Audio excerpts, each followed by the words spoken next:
하나님의 말씀을 우리 함께 보도록 하겠습니다. 오늘 아침에 우리가 함께 나눌 말씀은요, 느헤미야서 10장에 있는 말씀을 우리가 함께 보겠습니다.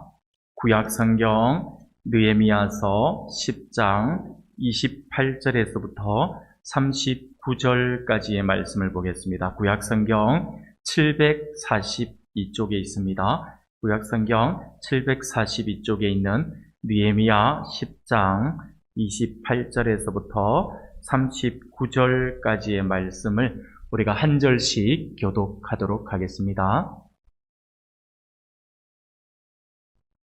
네, 찾으셨으면 우리 한 절씩 교독합니다. 제가 먼저 느헤미야 10장 28절 말씀을 먼저 보겠습니다.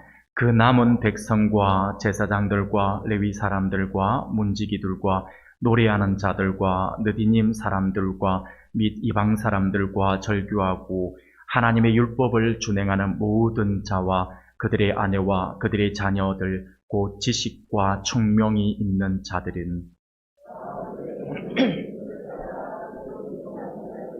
하나님의 종 모세를 통하여 주신 하나님의 율법을 따라 우리 주 여호와의 모든 계명과 규례와 율례를 지켜 행하여 우리의 딸들을 이 땅 백성에게 주지 아니하고 우리의 아들들을 위하여 그들의 딸들을 데려오지 아니하며 혹시 이 땅 백성이 안식에 품이나 국물을 가져다가 팔려고 할지라도 우리가 안식일을 상대는 그들에게서 사지 않겠고 일곱째 해마다 땅 안식이라고 모든 빚을 탕감하리라 하고 우리가 또 스스로 규례를 정하기를 해마다 각기 세겔의 3분의 1을 수납하여 하나님의 전을 위하여 쓰게 하되 곧 진설품과 항상 드리는 소재와 항상 드리는 번제와 지극과 철과 정한 절기의 습곡과 성물과 이스라엘의 이런 속죄와 이런 정의를 쓰게 하여 또 우리 제사장들과 레위 사람들과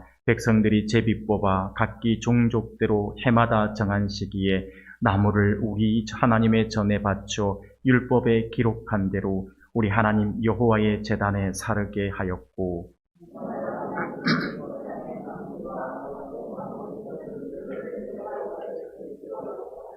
또 우리의 맏아들들과 가축의 처음 난 것과 소와 양의 처음 난 것을 율법에 기록된 대로 우리 하나님의 전으로 가져다가 우리 하나님의 전에서 섬기는 제사장들에게 주고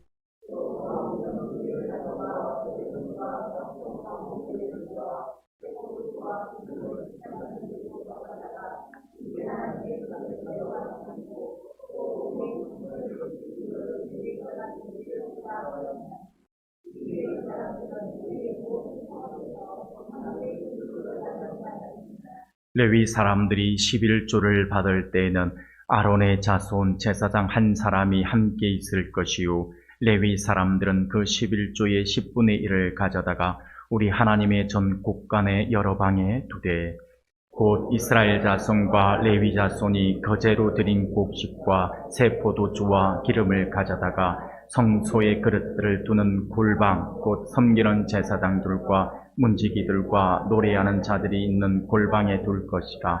그리하여 우리가 우리 하나님의 전을 버려두지 아니하리라. 아멘. 할렐루야. 반갑습니다. 우리 오늘 또 예배를 통하여 주시는 하나님의 크신 사랑과 은혜가 이 자리에 있는 우리 모든 성도들, 우리 모두에게 회복과 치유의 역사로 체험되어지기를 주님의 이름으로 축원합니다. 오늘 우리가 계속해서 주일 아침에 우리 느헤미야서의 말씀을 우리가 가지고 하나님의 말씀을 우리가 계속해서 살펴보면서 하나님의 은혜를 나누고 있습니다. 느헤미야 10장에 있는 말씀을 우리가 읽었습니다. 느헤미야 10장은요, 성벽 재건 이후에 계속되어지는 부흥의 역사를 기록하고 있는 말씀이라고 할 수가 있습니다. 부흥은 지난번에 말씀을 드린 것처럼 부흥은 회복의 역사를 일으킵니다. 부흥이 일어나면 가장 먼저 볼 수 있는 것이 말씀의 회복입니다. 말씀의 회복으로 인한 잃어버린 은혜와 삶의 능력들이 다시 회복되어진다라고 하는 것이죠. 그래서 우리가 부흥은 곧 회복이다라고 하는 말로 우리가 대신 사용할 수 있다라고 말씀을 드렸었던 것이죠. 느헤미야를 중심으로 한 백성들이 하나님의 은혜 안에서 성벽 공사를 시작하고 마치기까지 52일 만에 엄청난 기적을 이루어서 그 성벽을 재건하는 것을 우리가 살펴보았습니다. 하나님의 놀라운 기적을 그들이 직접 체험한 것이죠. 이후 백성들이 말씀에 귀를 기울이고 말씀으로 은혜 받기를 시작합니다. 그렇게 말씀의 은혜를 받기 시작하면서 하나님 말씀 안에서 살려고 노력하는 모습과 하나님이 주신 영향력을 회복하기 위해서 그들이 안에 있었던 그 죄의 문제들을 하나님 앞에 내어놓고 회개하기 시작합니다. 그렇게 기도하는 모습들을 보여주었던 것이 8장과 9장의 말씀이었습니다. 이제 우리가 10장의 말씀으로 넘어왔죠. 먼저 오늘 본문 이전에 우리는 오늘 28절 말씀부터 우리가 함께 보았는데요. 1절부터 그 앞 27절까지의 말씀을 통해서는 성벽을 재건한 백성들, 곧 하나님의 놀라운 부흥의 역사 가운데 있는 백성들이 보다 구체적으로 하나님의 말씀을 신실히 지켜나갈 것을 명세하면서 언약 문서에 자신들의 가문과 그 대표자들의 명단을 기술하여서 임봉하게 됩니다. 그것을 임봉한 사람들의 명단을 공개하고 있는 것이 우리가 오늘 본문 앞부분의 말씀이라 할 수 있습니다. 이후 오늘 우리가 읽었던 본문은요, 생활 전반에 걸친 규례와 성전 제사와 관련된 그 규례를 준수할 것을 맹세하고 있는 내용이라고 할 수가 있습니다. 사랑하는 우리 성도 여러분, 백성들의 이러한 고백과 맹세는 아주 중요한 부분이라고 할 수가 있습니다. 즉 하나님의 말씀의 능력을 회복한 백성들이 사회의 각 영역으로 나아가서 하나님께서 자신에게 주신 사명을 믿음으로 이루고자 힘써 나가고자 하고 있다라고 하는 것이죠. 그렇게 힘써 나가고자 할 때 나라와 역사 가운데 하나님의 말씀의 능력이 회복되기 때문이라고 할 수 있습니다. 그래서 이 백성들이 지금 하고 있는 이 맹세는 굉장히 중요한 것이다라고 할 수가 있다라고 하는 것이죠. 그렇습니다. 여러분, 세상에서 하나님의 말씀의 능력이 우리 교회 안에 머물러 있는 것이 아니라 하나님의 말씀이 세상 속으로 흘러 들어가고 사회 안으로 하나님의 말씀의 그 능력이 스며들게 하기 위해서는 무엇이 필요하냐니까 하나님의 말씀을 받은 백성들이, 하나님의 말씀을 받은 하나님의 자녀들이, 성도들이 삶의 현장 속에 그 말씀을 심는 그러한 삶을 살아야 한다라고 하는 거예요. 그렇게 할 때 하나님의 놀라운 기적의 역사들이 일어나고 사회 구석구석에 하나님의 말씀의 능력이 임하고, 그래야 할 때 우리 사회가 회복의 놀라운 은혜들을 다 함께 누릴 수가 있다라고 하는 것이죠. 세상에서의 하나님의 말씀의 능력은 반드시 말씀을 받고 그 말씀대로 살아가고자 발버둥 치는 백성들에 통해서 나타난다라고 하는 사실을 반드시 믿으시기를 바랍니다. 사랑하는 성도 여러분, 믿음이라고 하는 것이 무엇일까요? 우리가 흔히 나는 하나님을 믿습니다, 나는 예수님을 믿습니다, 나는 성령님을 믿습니다 라고 이렇게 이야기들을 많이 하시죠. 그런데 그렇게 믿습니다라고 하는 그 믿는다라고 하는 그 표현, 그것이 무엇을 의미하는 것일까요? 이것은 하나님을 절대적으로 신뢰하겠다라고 하는 그러한 표현이라고 할 수가 있습니다. 믿음은요, 무엇이냐니까 한마디로 딱 정리를 해본다면 어떤 환경, 어떤 조건에서든지 주님만 신뢰하며 말씀의 기준을 가지고 말씀의 원리대로 살겠다라고 고백하면서 실제로 그러한 삶을 살아가는 것이 믿음이라고 할 수가 있습니다. 입술의 고백에서 끝나는 것이 아니라 삶의 현장 속에서 고백한 그것들이 실현되어지도록 노력하며 살아가는 것을 믿음의 삶이라고 할 수가 있다고 하는 것이죠. 오늘 본문의 말씀을 보면 은혜 받은 백성들이 믿음으로 삶의 현장에서 실천한 세 가지의 모습들이 나타납니다. 그것을 맹세하고 있습니다. 여기서 백성들의 이러한 맹세는 매우 의미가 크다라고 할 수가 있습니다. 왜냐하면요, 우리의 삶의 현장에서 믿음이 회복되어야 할 아주 중요한 세 가지 영역을 우리에게 선포하고 있는 것이기 때문에 오늘 본문의 말씀이 우리에게 주고 있는 것은 그 의미는 매우 크다라고 할 수가 있습니다. 그러므로 이 시간에는 이스라엘 백성들이 맹세하고 있는 이 삶의 현장에서 회복해야 할 우리의 믿음의 영역이 무엇인지를 우리가 함께 살펴보면서 은혜를 나누고자 합니다. 그 전에 백성들이 29절 말씀을 보니 이런 말씀을 먼저 해요. 다 그들의 형제 귀족들을 따라 저주로 맹세하기를 우리가 하나님의 종 모세를 통하여 주신 하나님의 율법을 따라 우리 주 여호와의 모든 계명과 규례와 율례를 지켜 행하여라고 말씀을 하고 있음을 우리가 보게 됩니다. 바로 하나님의 말씀을 지키겠습니다. 믿음을 회복하겠습니다. 라고 백성들이 지금 고백을 하고 있는 그러한 내용입니다. 그런데 여기에 말씀에서 우리가 눈여겨보아야 할 것은 우리의 시선을 머물게 하는 단어가 나오는데 그것이 무엇이냐니까 저주로 맹세하고 있다라고 하는 표현입니다. 저주로 맹세하기를 이라고 고백을 합니다. 이는 곧 우리가 맹세한 이것을 지켜 행하지 아니할 경우 하나님의 저주를 받을 것입니다. 라고 고백을 하고 있는 아주 그들의 단호한 의지를 표현하고 있는 맹세다고 할 수가 있는 것이죠. 특히 고대 사회의 그 모습들을 우리가 잠시 살펴보면요.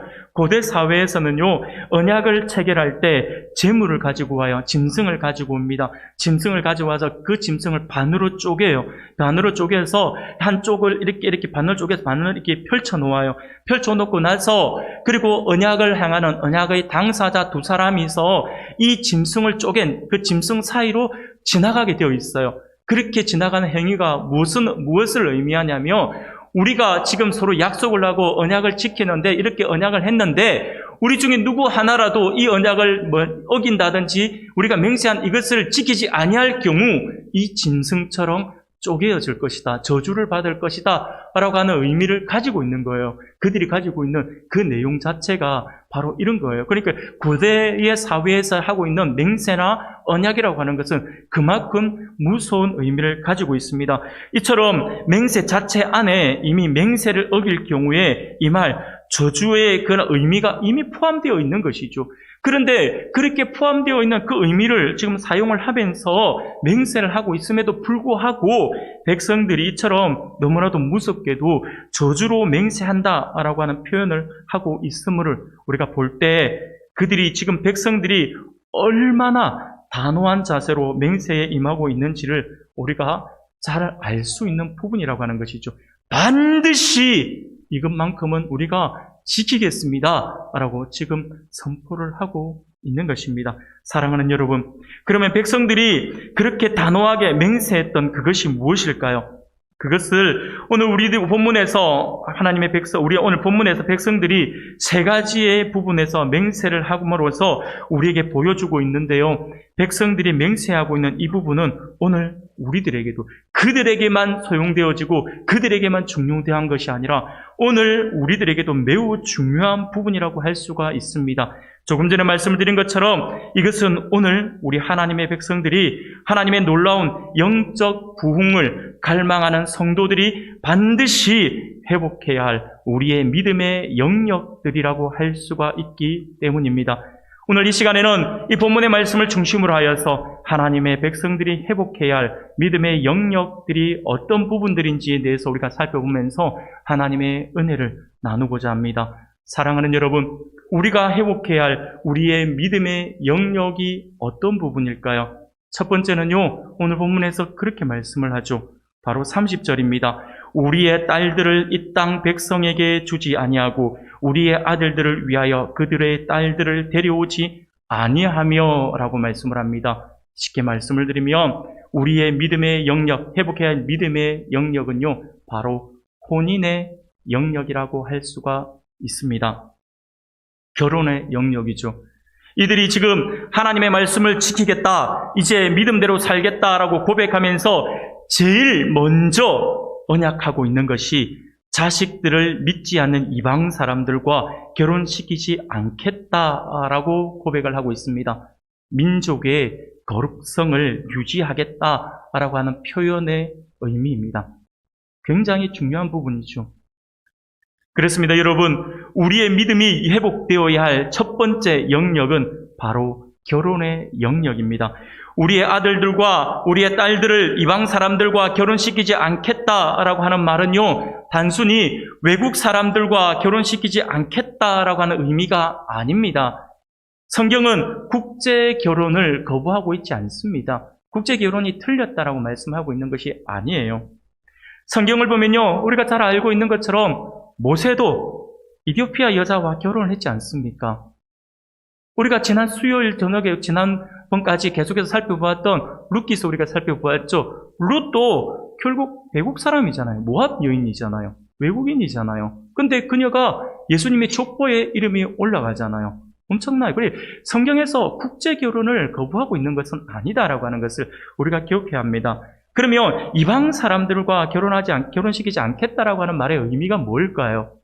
그것은 바로 믿음이 다른 사람을 이야기하고 있는 것입니다. 신앙의 문제를 지금 언급하고 있는 것이죠. 그러므로 결혼의 첫 번째 조건은요, 돈이 되어서는 안 됩니다. 권력도 되어서는 안 됩니다. 바로 신앙이 되어야 할 것입니다. 하나님을 믿는 신앙이 결혼의 우선순위가 되어야 한다라고 하는 것이죠. 사람의 외모나 학벌, 재산이 결혼의 우선순위가 되어서는 안 됩니다. 그래서 바울도 고린도후서 6장 14절에서 너희는 믿지 않는 자와 멍에를 함께 매지 말라. 의와 불법이 어찌 함께하며 빛과 어둠이 어찌 사귀며 라고 말씀을 하고 있는 것입니다. 사랑하는 여러분, 우리 성도들은 가능하다면, 할 수만 있다면 불신자와 결혼을 해서는 안 됩니다. 부모님들은 자녀들을 불신자와 결혼시키지 않으려고 해야 하고, 젊은이들은 불신자와 결혼하고자 하는 생각을 접어야 합니다. 그런데 시대가 많이 바뀌다 보니까 오늘날 이런 이야기들을 하고, 앞에서 목회자가 불신 결혼 안 됩니다 라고 이야기를 하며 많은 젊은이들이 고리타분하다라고 생각을 하는 경우가 많이 있어요. 이거 좀 그러지 마십시오. 지금 시대가 어떤 시대인데 믿고 그렇게 교제를 하고 결혼을 해서, 그래서 그냥 결혼을 도구로 사용하면 되지 않습니까? 그래서 전도하면 되는 거 아닌가요? 라고 그렇게 이야기를 하면서, 그렇게 생각을 하면서 이야기를 하는 젊은이들이 의외로 많이 있습니다. 여러분, 쉬울까요? 어렵습니다. 진짜 어려워요. 전도가, 여러분 생각해보세요. 전도가 쉬운 거 아니에요. 전도가 쉬운 건 아니에요. 절대 아니지 않습니까? 여러분들 잘 아시잖아요. 여러분 잘 생각해 볼까요? 결혼하기 전에 연애할 때 남자와 여자는 보통 보면 어른들이 그런 말을 해요. 무조건 좋아하잖아요. 그냥 좋아서 형제들은 입이 벌리고 자매들도 좋아서 그냥 얼굴이 펴지고 막 그러니 어른들은 그러한 우리 청년들을 보면서 뭐라고 합니까? 아이고 좋을 때다. 눈에 콩깍지가 끼었구나. 이런 이야기들을 많이 하지 않습니까? 여러분 눈에 콩깍지가 끼어서 무엇이든지 다 들어줄 것처럼 이야기를 해요. 연애할 때 그런다라고 하는 거예요. 손에 물 한 방울 안 묻히게 해준다. 이런 이야기 여러분들 혹시 들어보셨나요? 여러분들은 안 들으셨구나. 예. 물론 저도 안 했습니다만은, 예. 저는 그런 거짓말 할 수 없습니다. 예, 썼을 때 제가 대신 씻겨줄 수는 없는 거잖아요. 물 한 방울 안 묻힌다. 이 말이 안 되는 건데, 그 이야기를 왜 하는지 모르겠어요. 여하튼, 우리가 연애할 때 그런 이야기들을 많이 해요. 손에 물 한 방울 안 묻히게 해준다. 라고 이야기를 하고요. 어떤 유행가 가사에도 보니까, 하늘의 별과 달도 따준다. 라고 이야기합니다. 말도 안 되는 약속을 하는 거예요. 왜? 환심을 사기 위해서. 진짜 별을 따준다는 걸까요? 진짜 달을 따준다는 걸까요? 아니죠. 정말로 그것을 할 수 있는 것은 아니죠.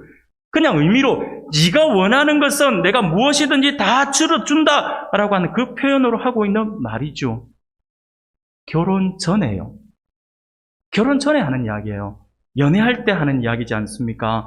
남자와 여자의 마음을 얻기 위한 표현의 말이죠. 여러분, 이제 여러분들이라고 표현을 하면 안 되겠네요.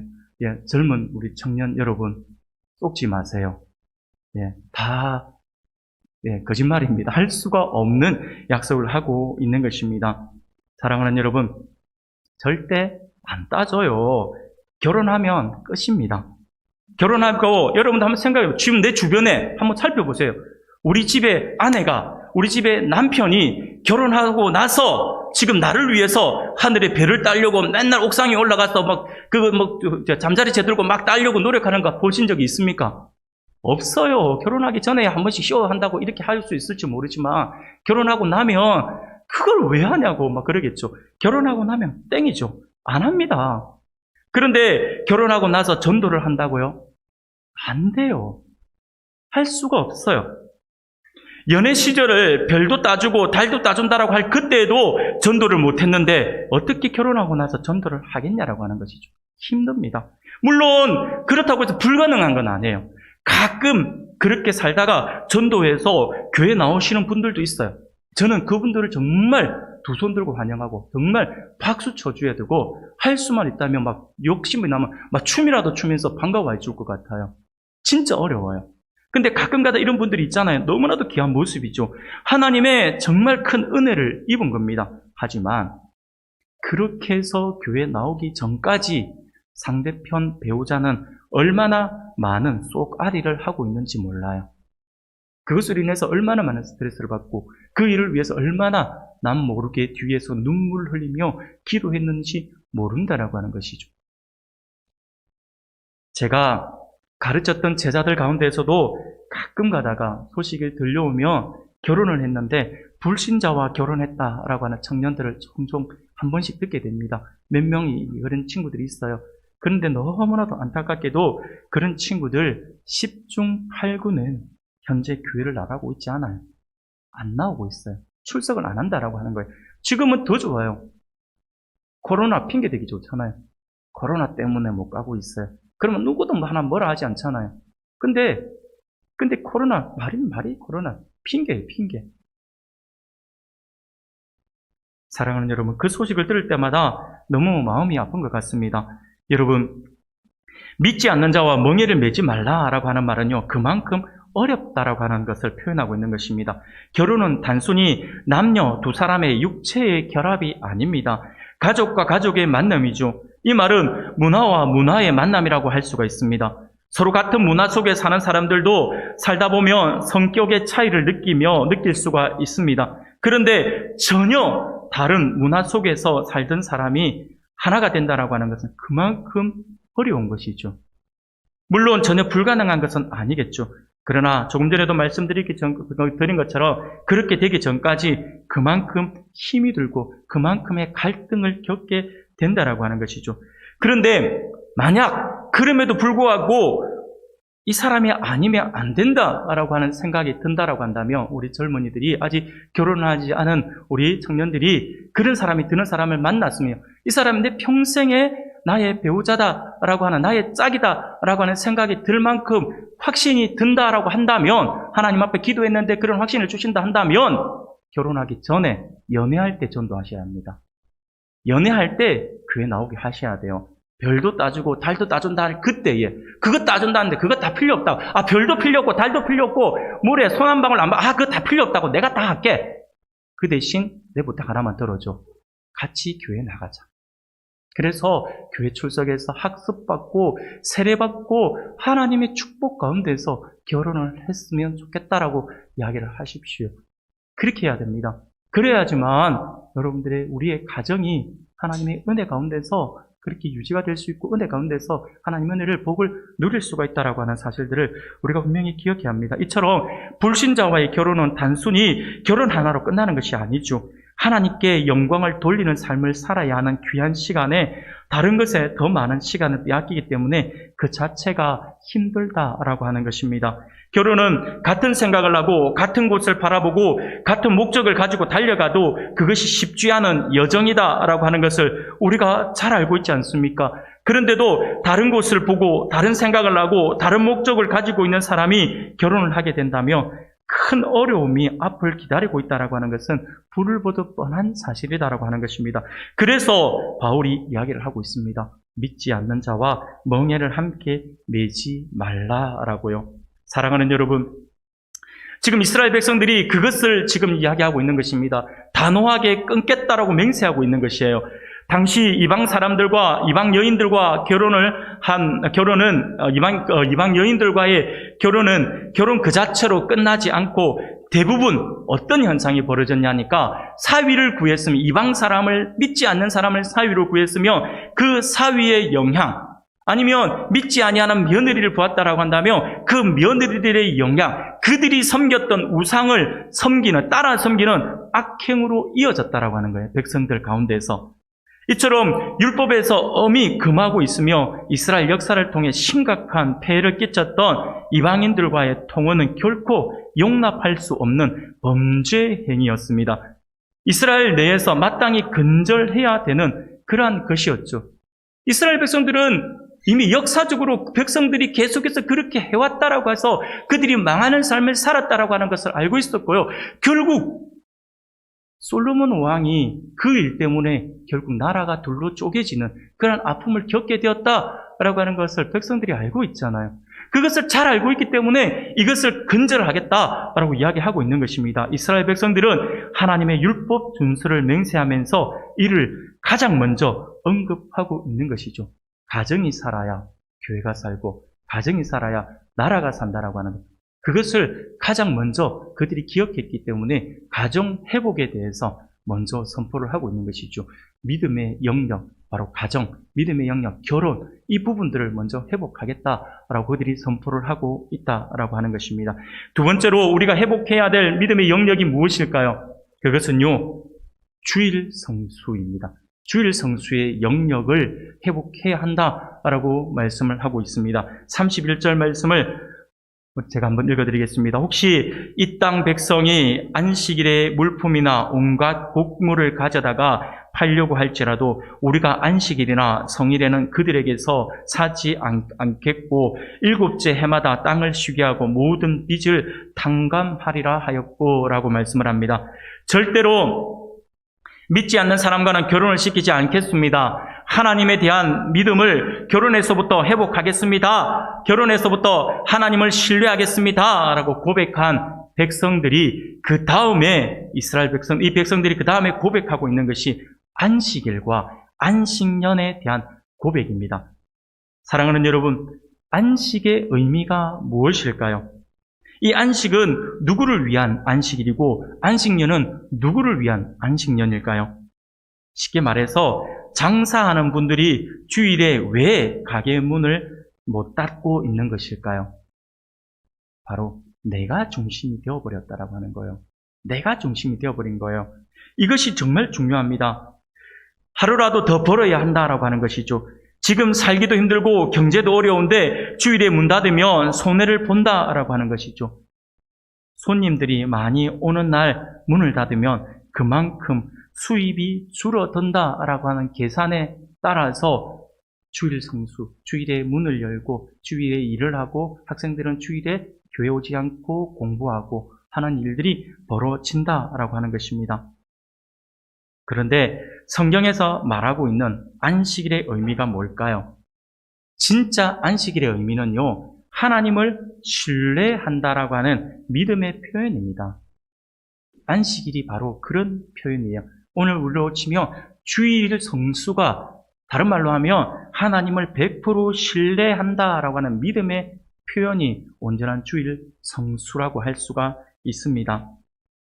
하루 장사 안 하고 하루 공부 안 하고 교회 안 가는 것이 계산상으로 보면 굉장히 큰 손해가 될 수도 있습니다. 남들은 주일에도 학교 가고 주일에도 학원 가고 주일에도 일을 하고 새벽같이 문을 열어서 장사하고 새벽같이 일을 하는데 나는 공부도 안 하고 나는 장사도 안 하고 일도 안 하고 예배드리고 있으니 얼마나 큰 손해처럼 느껴지겠습니까? 손해를 보는 것처럼 보여진다라고 하는 것이죠. 그런데 성경은, 하나님은 우리에게 분명히 말씀을 하십니다. 쉬라고 말씀을 하고 있습니다. 여러분, 이게 무슨 뜻입니까? 하나님께서 왜 쉬라고 할까요? 하나님께서 쉬라고 하신 데는 의미가 다 있어요. 이유 없이 쉬라고 하신 거 아니에요. 하나님께서 쉬라고 하신 그 이유는 무엇이냐면 내가 하려는 그 의지를 포기하는 것이, 내가 하려는 교만함을 포기하는 것이 안식일의 의미다라고 하는 것이죠. 그래서 네가 그것을 포기할 때 내가 책임져 줄게 라고 하는 거예요. 하나님께서 그냥 쉬라고 하시는 것이 아니라 네가 나를 믿고 올 스톱 시킬래? 멈출래? 그러면 내가 그 멈춘 부분들은 내가 책임져 줄게 라고 하시는 것이 바로 하나님의 말씀이라고 하는 거예요. 여러분, 안식년은 무엇인지 아시죠? 안식년은 6년 동안 농사 짓고 1년 쉬게, 땅을 쉬게 하는 것을 안식년이라고 합니다. 6년 동안 농사 짓고 7년 때는 땅을 쉬게 합니다. 그리고 6년이 지나고 7년째 안식년이 되면 빚진 사람들이 빚을 다 탕감해 줍니다. 어떤 사람이 나에게 빚을 지고 6년 동안 못 갚았으면 마지막 7년째 되는 해에는요, 그냥 그 빚을 그냥 없는 것으로 탕감해 주는 것이 바로 안식년의 법입니다. 인간적인 계산으로 따지면 굉장히 큰 손해잖아요. 손실이잖아요. 6년 동안 농사 짓고 7년째 짓지 않으면 단순히 어떻게 보면 인간적인 계산으로 보면 7년째 일을 하지 않고 7년째 하루 1년을 땅을 쉬게 한다라고 하는 것은요, 단순히 1년간의 손해가 아닙니다. 따지고 보면 2년간의 손해를 보게 되는 것이죠. 일을 하지 않으면 그래 된다라고 하는 거예요. 경제적으로 2년간을 멈추게 되니까 얼마나 힘들겠습니까? 그런데 놀랍게도요, 레위기 25장 18절에서부터 21절까지의 말씀을 읽어보면요, 6년째 되는 해에는 3년의 소출을 주겠다라고 하나님께서 약속을 하고 계신다라고 하는 거예요. 7년째 먹을 것과 8년째 농사 지을 동안 먹을 것까지 3년간의 필요를 하나님께서 6년째에 몽땅 주시겠다라고 하는 것입니다. 그 해의 소출, 그 다음 해에 쉬게 되니까 쉬게 될 때에 먹게 되는 사용하여 놔두고 먹게 되는 그 양식, 그리고 그 다음에는 농사를 지어서 열매 맺기 전까지 1년을 또 열매가 없는 것이잖아요. 그 해까지 3년의 소출을 하나님께서 주시겠다라고 약속하시잖아요. 이게 하나님께서 약속하시는 거예요. 그래서 하나님께서 쉬게 하라, 쉬라라고 말씀을 주고 있는 것이죠. 사랑하는 여러분, 이 말은 다른 말로 이야기하면 나를 신뢰하라라고 하는 그러한 의미인 것입니다.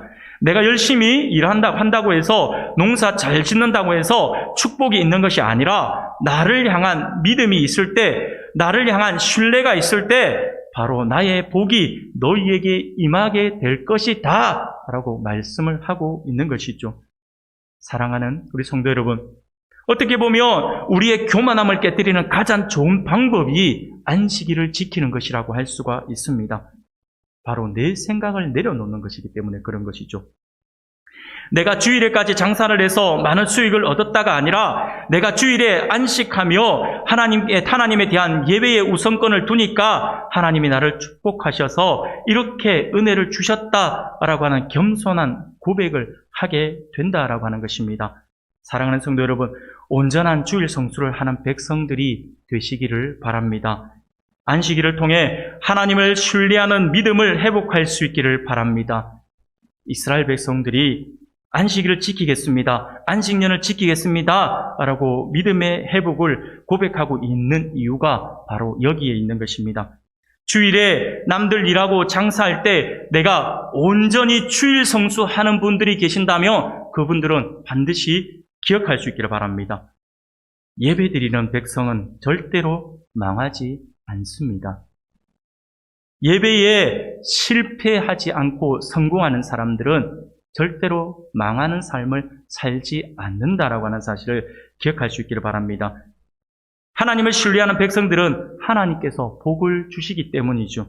이것이 안식일과 안식년의 핵심입니다. 6년까지 농사 짓고 7년째는 짓지 말라. 이것은 땅을 쉬게 한다라고 하는 의미도 있겠지만 더 큰 의미는 너희들은 내가 책임진다라고 하는 놀라운 그러한 차원에서의 의미다라고 하는 것을 우리가 기억해야 합니다. 그래서 온전한 주일 성수를 통하여 우리의 믿음을 보임으로 말미암아 더욱 하나님을 기쁘시게 해드릴 수 있는 우리 모두가 될 수 있기를 주님의 이름으로 축원합니다. 우리가 회복해야 할 믿음의 영역 한 가지가 더 있습니다. 백성들이 맹세하고 있는 이 영역이 하나가 더 있어요. 그게 뭐냐면 바로 헌금의 영역입니다. 헌금의 영역을 지금 맹세하고 있습니다. 32절 이후의 말씀에서 구구절절히 우리에게 그것을 이야기해 주고 있어요. 11조를 포함한 헌금에 대한 말씀을 하고 있는 것이죠.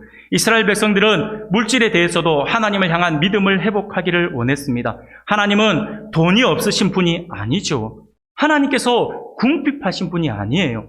우리가 드리는 그 헌금에 하나님께서 목말라하고 그 헌금 때문에 하나님이 부자가 되고 하나님이 가난해지고가 아니라고 하는 거예요.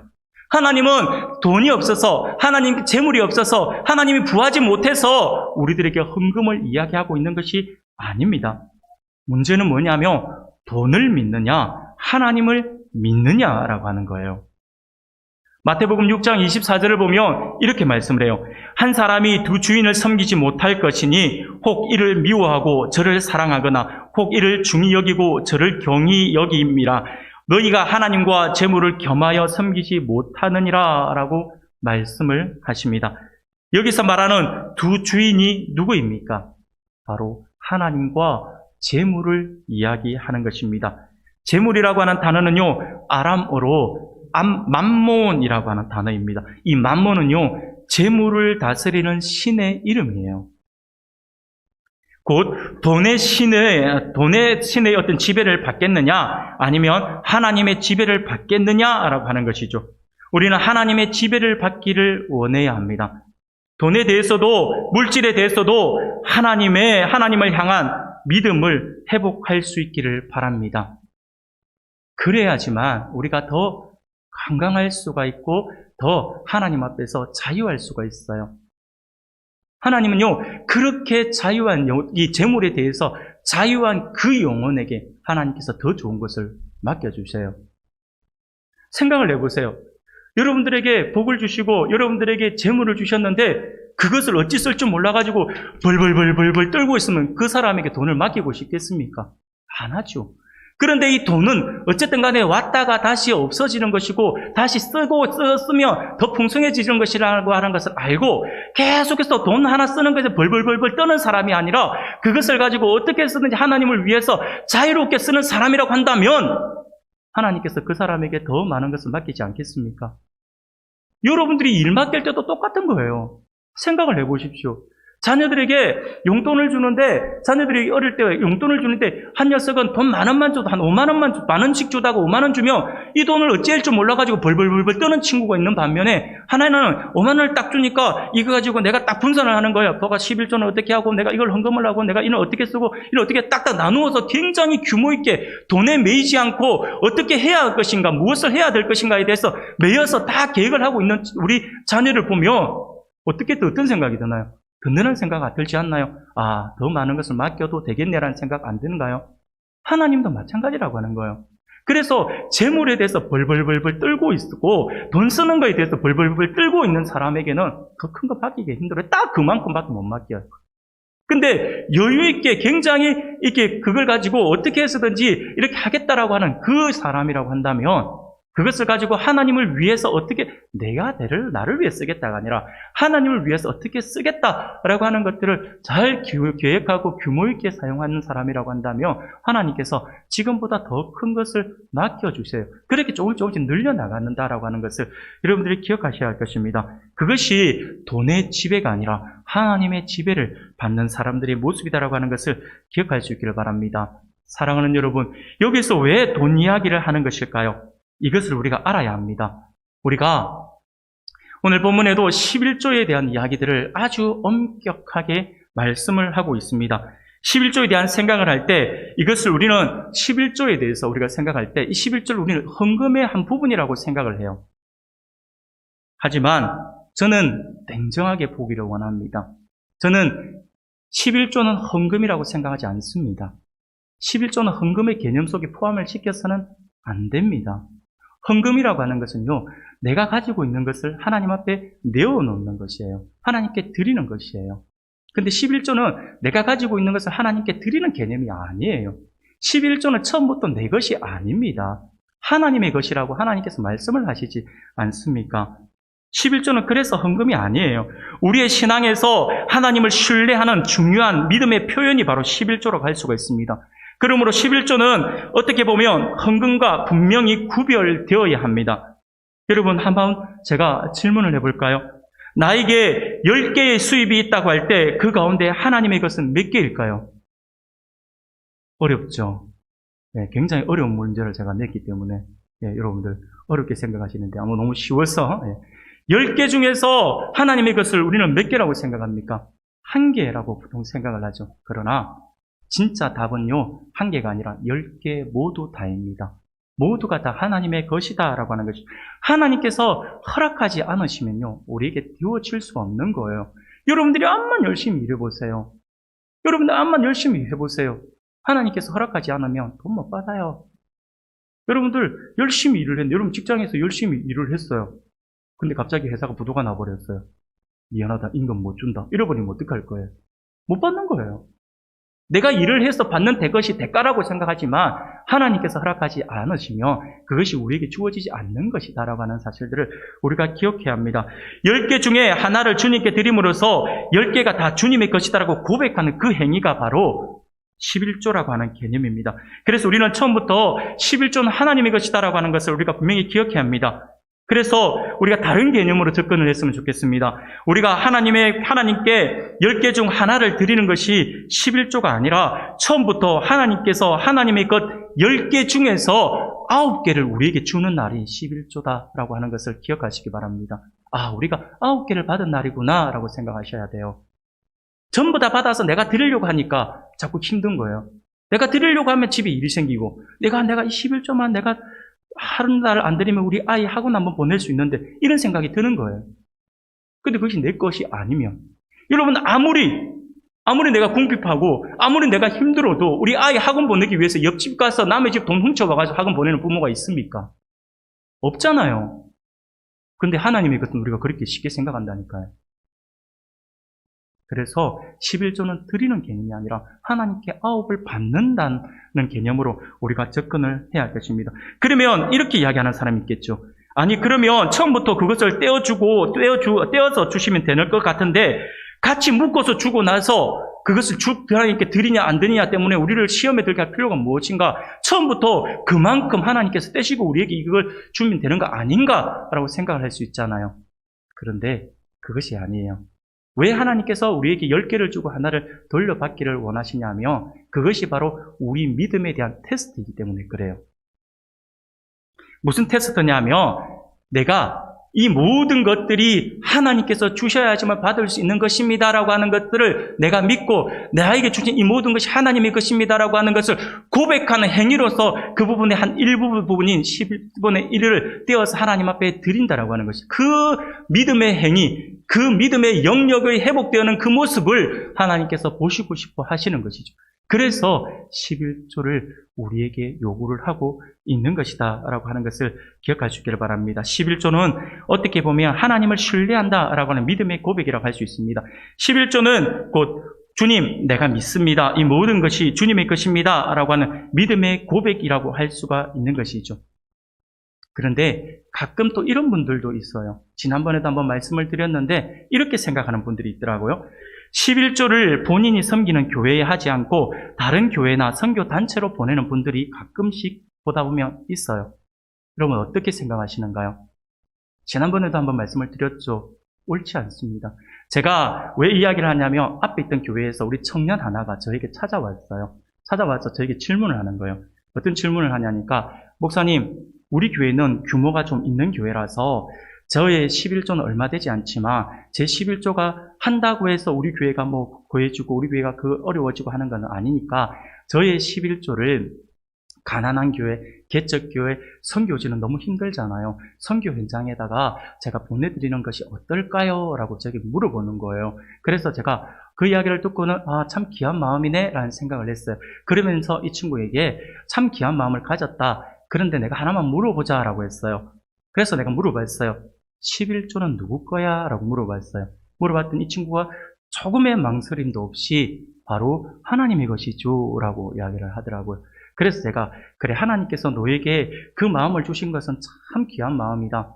참 귀한 마음이야. 그런데 네가 그 마음을 가지고 왜 그 마음을 가진 것까지는 좋은데 왜 왜 하필 11조를 글로 보내려고 하는 거야? 라고 이야기를 했어요. 그러면서 하는 이야기가 네가 11조를 글로 보내겠다라고 하는 행위 자체가, 그 마음을 먹는 그 자체가 11조는 하나님의 것이 아니라 네 거다라고 표현하는 거 아닐까? 하나님의 것을 왜 네 마음대로 하려고 해? 하나님의 것을 왜 네 마음대로 결정을 하고 네 마음대로 그것을 그곳에 보내려고 하지? 하나님 네 거 아니라며, 하나님의 거라며. 근데 네가 하나님 앞에 물어보고 한 거 아니지? 물어보고 그렇게 하나님께서 그리 하라고 하셨대? 라고 물어보니까 하나님께서 또 감동을 주셨대요. 근데 제가 냉정하게 이야기를 했어요. 네가 하나님께서 주신 마음들, 그 감동을 받은 것들에 대해서 잘 생각해 보라고 했어요. 그 마음은 그 작은 교회, 개척교회, 선교 현장에 대한 네 마음을 주신 것이지, 하나님께서 긍휼의 마음을 주신 것이지, 하나님의 것을 네 마음대로 유용하라고 하나님께 주신 것은 아닐 거라고. 사랑하는 성도 여러분, 11조라고 하는 게 그렇습니다. 내가 생각할 때 그렇게 쉽게 생각할 수가 있어요. 내 거니까, 내가 드리는 거니까 작은 교회, 이웃교회, 아니면 힘들고 어려운 선교지에 보내야지 라고 생각할 수 있어요. 아니, 그 자체가 11조는 하나님의 것이 아니고 내 겁니다라고 선포하는 행위예요. 그렇기 때문에 그렇게 하지 않고 그 청년에게 하나님께서 너에게 그런 감동을 주셨으면 11조가 아니라 네게 준 그 마음으로 네가 그렇게 크게 11조만큼을 하고 싶은 마음이 생기면 12조를 해라. 11조는 하나님께, 그리고 나머지 10의 또 10분의 1은 선교지에 보내. 하나님께서 아마 하늘에서 두 손 들고 박수 치면서 네 보고 잘했다 할 거야 라고 했더니 이 친구가 고민을 하더니 11조에 대해서 잘못 생각을 했다면서 돌아갔어요. 12조를 하는지는 제가 안 물어봤어요. 괜히 시험 들 것 같아서. 사랑하는 성도 여러분, 11조에 대해서 우리가 그렇게 생각하는 사람들이 참 많아요. 우리가 하는 11조는 내 거 아니에요. 하나님의 것이지 않습니까?